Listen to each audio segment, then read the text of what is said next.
Please welcome Natore Rajshahi থেকে আবু হেনা রনি।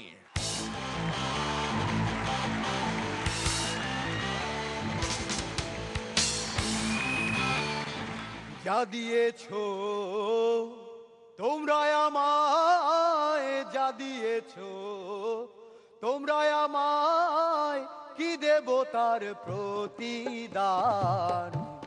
রাখি যেন তোমাদের ঈমান, আমি রাখি যেন তোমাদের ঈমান। নমস্কার, আসসালামু আলাইকুম। ব্যান্ডেজ আশেপাশে শুভঙ্কর দা নাই তো? আমি শুভঙ্কর দাকে বললাম, দাদা আপনার মেডিকেল রিপোর্ট চলে আসছে, আপনার দুইটা সমস্যা, এক আপনার কান নষ্ট হয়ে গেছে, আর দুই হলো আপনার স্মৃতিশক্তি নষ্ট হয়ে গেছে। যাক, কানটা তাইলে ঠিক আছে।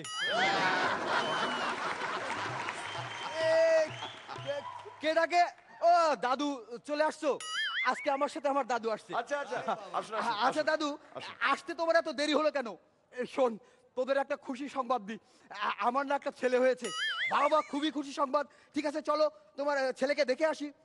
না না, যতক্ষণ আমার ছেলে না কাঁদছে তখন কাউকে আমার ছেলের মুখ দেখাতে পারবো না। দাদু তা কেন? না মানে কোথায় ছেলেটাকে রেখেছি মনে করতে পারছি না। তো দাদু, দিদার সাথে তো তোমার খুব ভালো রিলেশন, তো মাঝে মাঝে দিদার সাথে তোমার ঝগড়া হয় কেন? শোন, এই বয়সে তো একটু কম দেখি। তারপর তোর দিদার ওই যমজ বোন সেদিন আমার বাড়িতে এসেছিল। দাদু তারপর কি হলো? তারপর দিন সকালে তোর দিদি আমাকে কি মারটাই মারলো। আচ্ছা দাদু, সেদিনকার কথা না হয়ে গেল, কিন্তু গত রাতে দিদার সাথে কেন তোমার ঝগড়া হলো? ওই তোর দিদা একটা সুন্দর শাড়ি পরে এসে আমাকে বলল, দেখো তো আমাকে কেমন লাগছে। আমি বললাম, শুধু শুধু প্যাকেট পাল্টে কি লাভ?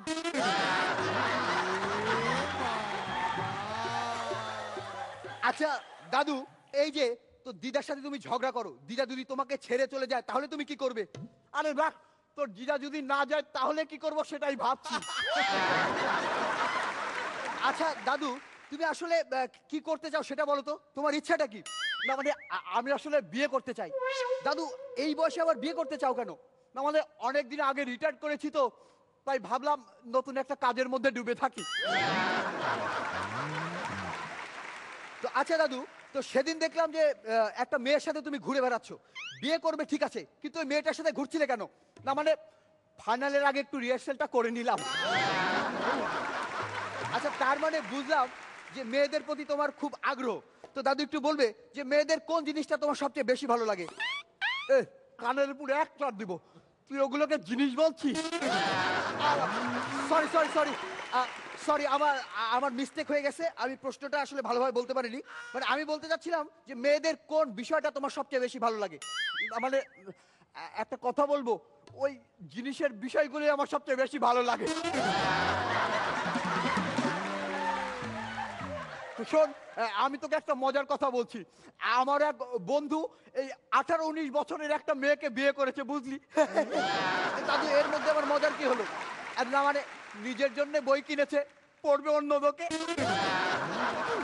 আচ্ছা দাদু, তুমিও তো বিয়ে করতে চাচ্ছ, তো তোমার তো একই সমস্যা হবে, তোমার ভয় করছে না? আরে না, আমার ভয় করবে কেন? বৃক্ষ তোমার নাম কি, ফলে পরিচয়। আচ্ছা দাদু, তোমার এই বয়সে যারা আছে তারাও তো তোমার মতো এরকম সন্তান চায়, বা তারাও এরকম লাইফ লিড করতে চায়, তো তাদের উদ্দেশ্যে তুমি কিছু বলতে চাও? তাদের উদ্দেশ্যে শুধু একটা কথাই বলতে চাই, যে যার কর্ম করে যাও, ফলের আশা করো না।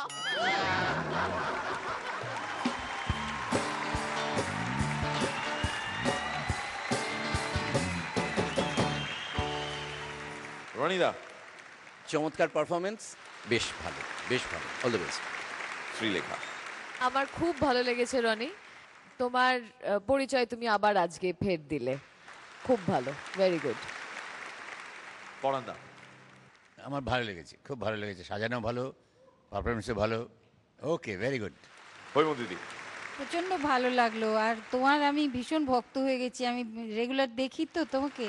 আর সব থেকে একটা মজা লাগে, ও যখন পারফরমেন্সে থাকে তখন অন্যরকম, যেই শেষ হয়ে গেল মুখটা কিরকম গুবলু গুবলু, শোনা একটা যেন কিচ্ছু জানে না, কিরকম হাসছে দেখো। পুরোটা মুখোশ। তোমার জন্য একটা গান গাই 2 লাইন। হৃদয়ে শিহরণ চঞ্চল আজ এমন, জানি জানি এলো ফাগুন মনন মন, জানি জানি এলো ফাগুন মনন মন। বাস। আর তোমার দাদু সাংঘাতিক দাদু, বলো কি বলছো বলো, আমরাও ওরম করে বলতে জানি জানো। এই জায়গাতে একটা আলাদা মজা আছে দাদু ভাই, যেখানে তোমার দাঁত তোমার উচ্চারণে তোমার সাহায্য করছে না, কিন্তু সেই দাঁতের আড়ালে যে জীব রয়েছে সে জানে তোমার মন কি স্বাদ পেতে চায়। এটা বলে গেছে সুভাষ ঘাই। স্মাইলি চাই, যাও আয়, আয়। ওদিকে যাও। আয় আয়